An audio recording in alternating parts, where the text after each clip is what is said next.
buenos días, muy buenas tardes o buenas noches. Así es la sincronía. Podemos encontrarnos a cualquier hora y cuantas veces sea necesario en el día. Les habla César Jara Soteldo y es para mí un placer estar de nuevo con ustedes. Comencemos. Continuamos con el tema 7 que trata sobre los diversos aspectos meteorológicos que afectan a la aviación. En la clase de hoy vamos a hablar específicamente sobre el objetivo específico 7.3, valga la redundancia, que trata sobre el concepto, la función y las características de la atmósfera estándar internacional o ISA por sus siglas en inglés que equivalen a International Standard Atmosphere. La atmósfera estándar internacional, como les dije en inglés, es International Standard Atmosphere, más conocida por sus siglas ISA. Es un modelo de la atmósfera terrestre que permite obtener los valores de presión, temperatura, densidad y viscosidad del aire en función de la altitud. Su función es proporcionar un marco de referencia invariante para la navegación aérea y para la realización de cálculos aerodinámicos consistentes. En la gráfica podemos observar la presión a nivel del mar es 760 milímetros de mercurio y que a medida que ascendemos a 18.000 pies, la presión disminuye a 380 milímetros de mercurio hasta alcanzar los 76 milímetros de mercurio a 52.000 pies de altura. La presión estándar disminuye a razón de 1 pulgada de mercurio por cada 1.000 pies. La temperatura estándar a nivel del mar es 15 grados centígrados y en la tropopausa desciende 2 grados por cada 1.000 pies de ascenso. A medida que vamos subiendo, desciende la temperatura hasta alcanzar los 36.089 pies, o sea, 11 kilómetros aproximadamente. Después de allí, en la tropopausa, la temperatura se mantiene constante en menos 56,5 grados centígrados. La densidad estándar es la relación entre la masa y el volumen del aire y es igual a 1,225 kilogramos por metro cúbico. Esto es a la presión atmosférica de 760 milímetros de mercurio y a 15 grados centígrados, que es la temperatura estándar a nivel del mar. La densidad disminuye con la humedad, con la temperatura y también en la altitud y por tanto influye en la energía cinética del viento. La densidad, la temperatura y la presión están íntimamente relacionadas mediante la fórmula que vemos allí en pantalla. Esta fórmula representa la ley de los gases perfectos. ¿Y qué quiere decir? Que si la temperatura aumenta y la presión se mantiene constante, la densidad del aire debe disminuir. Es decir, son inversamente proporcionales. Mientras que la densidad y la presión son directamente proporcionales. La atmósfera estándar internacional se conoce también como la atmósfera tipo de la OASI.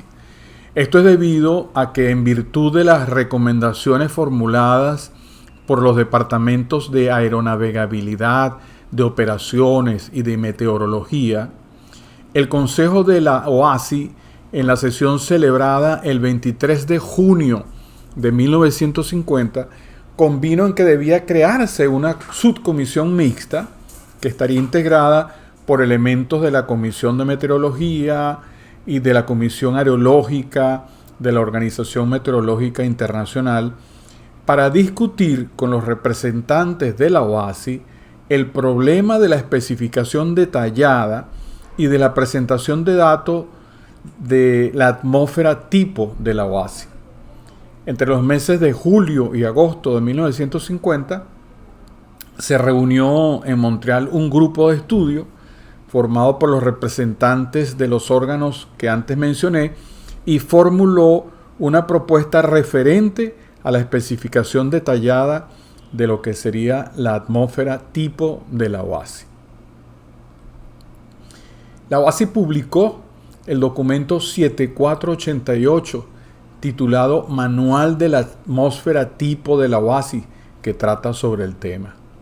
Esta norma internacional en la que se especifican las características de una atmósfera tipo de la OASI se ha elaborado para ser utilizada en los cálculos y el diseño de aeronaves para presentar en condiciones idénticas los resultados de los ensayos de las aeronaves y de sus elementos y para permitir la unificación en el campo del desarrollo y la calibración de instrumentos. Su uso se recomienda también para el procesamiento de los datos procedentes de observaciones geofísicas y meteorológicas. El manual viene, como pueden observar allí en la pantalla, en los 4 idiomas oficiales de la OASI: inglés, francés, español y ruso. El modelo de la atmósfera estándar internacional divide la atmósfera en capas con distribuciones lineales de temperatura y se basa en condiciones promedio en latitudes medias. Estas han sido revisadas en varias ocasiones desde los años 50. A partir de los valores al nivel del mar, el resto de los valores se obtienen mediante relaciones físicas básicas.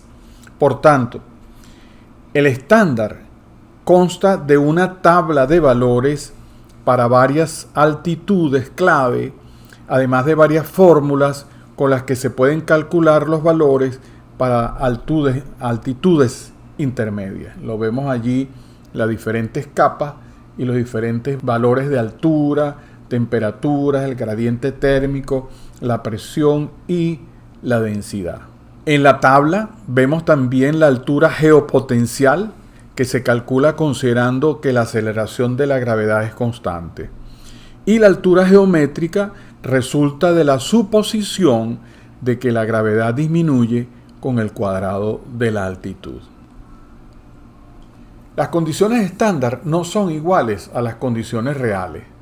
Las condiciones reales además pueden variar de un sitio a otro. Por ejemplo, la temperatura a nivel del mar en un país tropical será mayor que la temperatura a nivel del mar en un país del norte.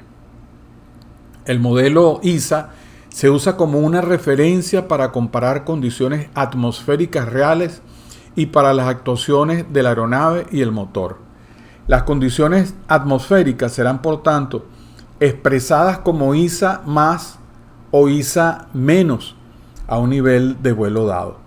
En la imagen que tenemos en la pantalla, la temperatura real a nivel del mar la podemos expresar como ISA más 10, porque ISA más 10 sería 15 grados, que es la temperatura estándar a nivel del mar, más 10 grados que le harían falta para alcanzar 25 grados centígrados, que son las condiciones reales.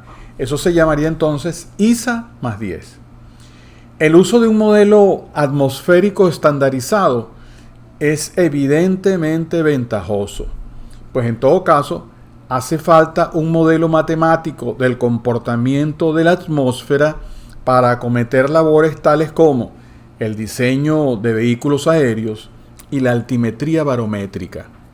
Si no hay un modelo de referencia reconocido por toda la comunidad aeronáutica, no es posible comparar los méritos de diferentes diseños de forma fiable y la altimetría barométrica se volvería inútil.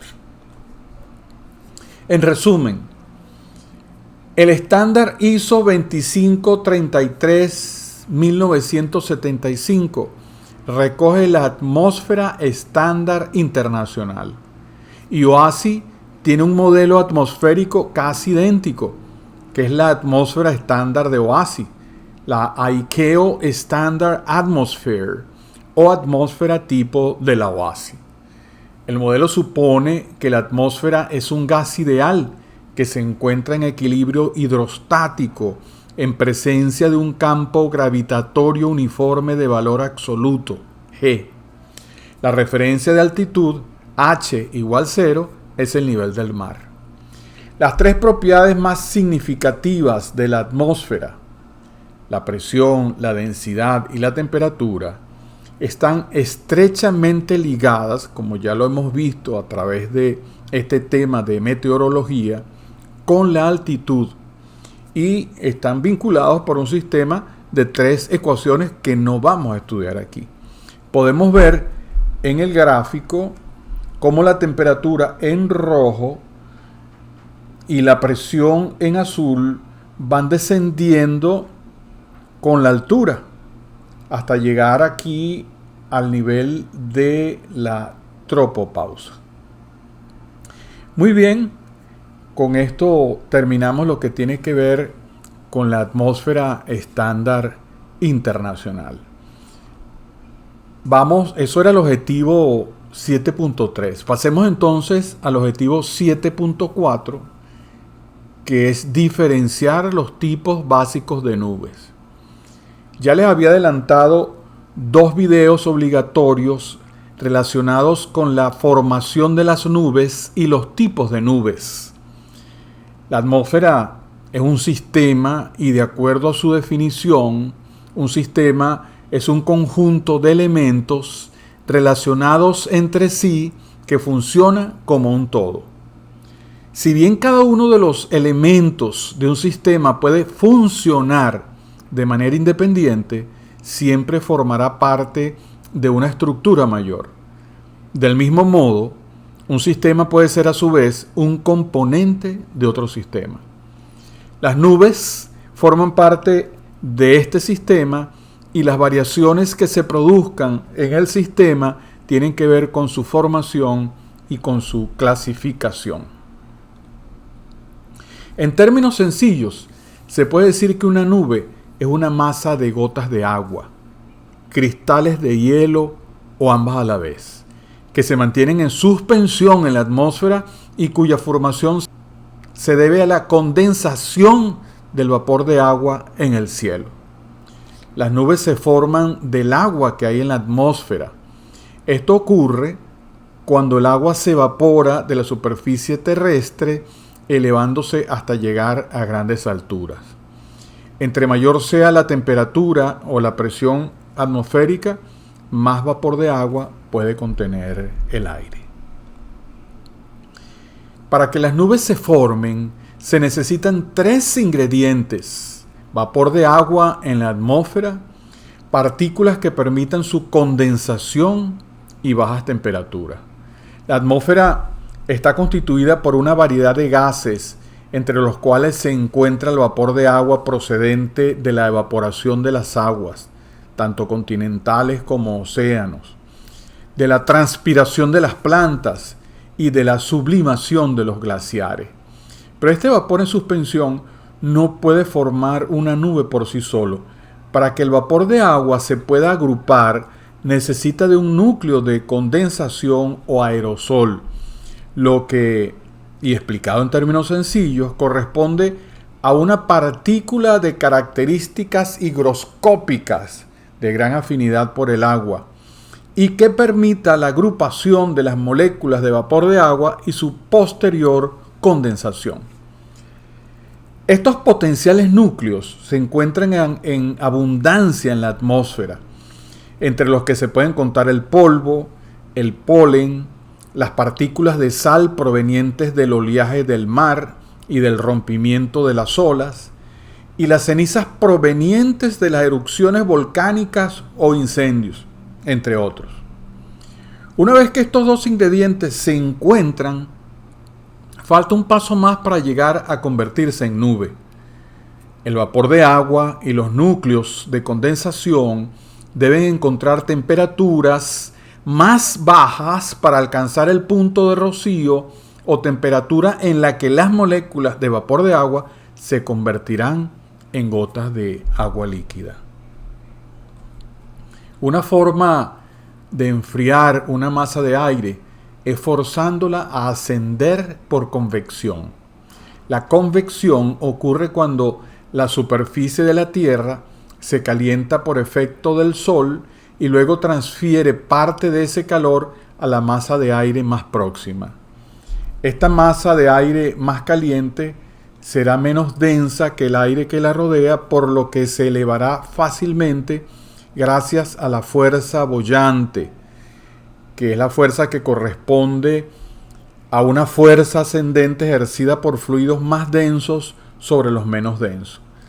La masa de aire se verá obligada a subir y alcanzar rápidamente el punto de rocío, generando nubes y, si las condiciones son correctas, lluvias. Una vez que la masa de aire asciende y se enfría hasta el punto de rocío, el vapor de agua comienza a condensar sobre los núcleos de condensación, creando así las primeras partículas de agua líquida. Después de cierto tamaño, estas primeras partículas de agua comienzan a colisionar y a adherirse unas con otras en un proceso llamado colisión-coalescencia. Una nube se puede extender vertical y horizontalmente por kilómetros y pesar varias toneladas, pero sin embargo flota en el aire. Ya señalamos que las masas de aire más cálidas ascienden en la atmósfera gracias a la fuerza boyante, forzadas por una montaña o por otra masa de aire aún más fría. Un buen ejemplo para ilustrar la ligereza relativa de las nubes es comparar su masa total con la masa de aire en el que reside. Tomemos, por ejemplo, una típica nube pequeña a 3.000 metros de altitud y de 1 kilómetro cúbico, cuyo contenido de agua líquida es de 1 gramo por metro cúbico.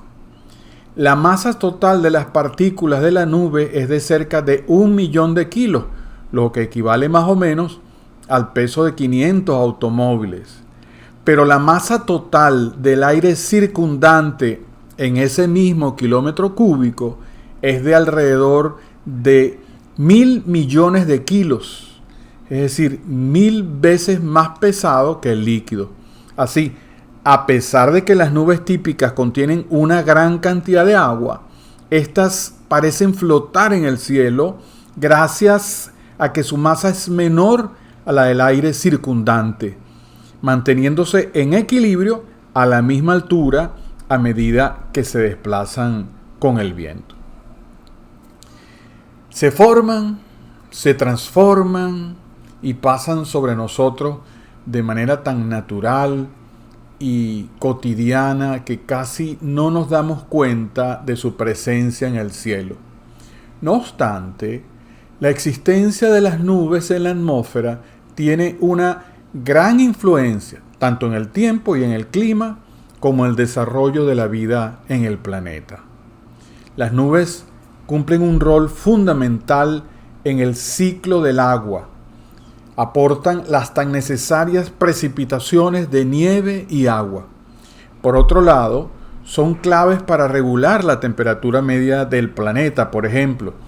Algunas nubes contribuyen a la refrigeración, ya que reflejan algo de la radiación solar hacia el espacio, mientras que otras nubes contribuyen al calentamiento, actuando como una manta que atrapa algo de la energía que emite la superficie y las capas bajas de la atmósfera. Además, los sistemas de nubes ayudan a extender la energía del Sol de manera uniforme sobre la superficie de la Tierra. Las nubes tienen un papel decisivo en las predicciones y los avisos meteorológicos. En la actualidad, las nubes se clasifican según su forma y la altura en que se manifiestan.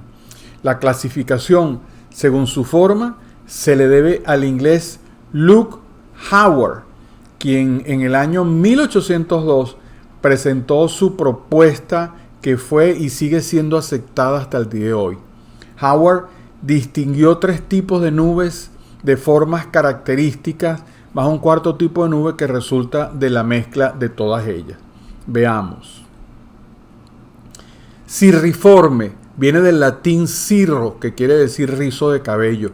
Son nubes altas y blancas compuestas por cristales de hielo. Tienen formas filamentosas parecidas a rizos de cabello o plumas fibrosas, tenues y delicadas. Cuando pasan bajo el sol o la luna, producen el fenómeno de halo. La presencia de nubes cirriformes en el cielo indica un cambio en el tiempo dentro de las próximas 24 horas, precipitaciones y bajas en la temperatura. Cumuliforme viene del latín cúmulo, que quiere decir montón o amontonado. Son nubes aisladas de base horizontal que presentan desarrollo vertical y que adoptan formas de cúpulas o montañas de algodón. Su contorno es bien definido y pueden alcanzar gran variedad de tamaños y espesores. Se originan ante la presencia de fuertes corrientes de convección o rápidas elevaciones de aire caliente. Estratiforme viene del latín estrato, que quiere decir cama. Son nubes amplias y de contornos difusos que se desarrollan horizontalmente cuando la corriente de aire ascendente es débil pero generalizada. Se presentan de forma extendida como si fueran una capa o cama y poseen una base uniforme. Y los nimbos, del latín nimbos, que quiere decir tormenta, es una clasificación especial que mezcla las formas anteriormente descritas y que corresponde a la clásica formación que propicia la gran mayoría de lluvias y tormentas. Muy bien, vamos a dejarlo hasta aquí por ahora y luego regresaremos en nuestras siguientes clases para ver las nubes clasificadas de acuerdo a su altura. Muchísimas gracias por su atención y nos vemos en la próxima clase.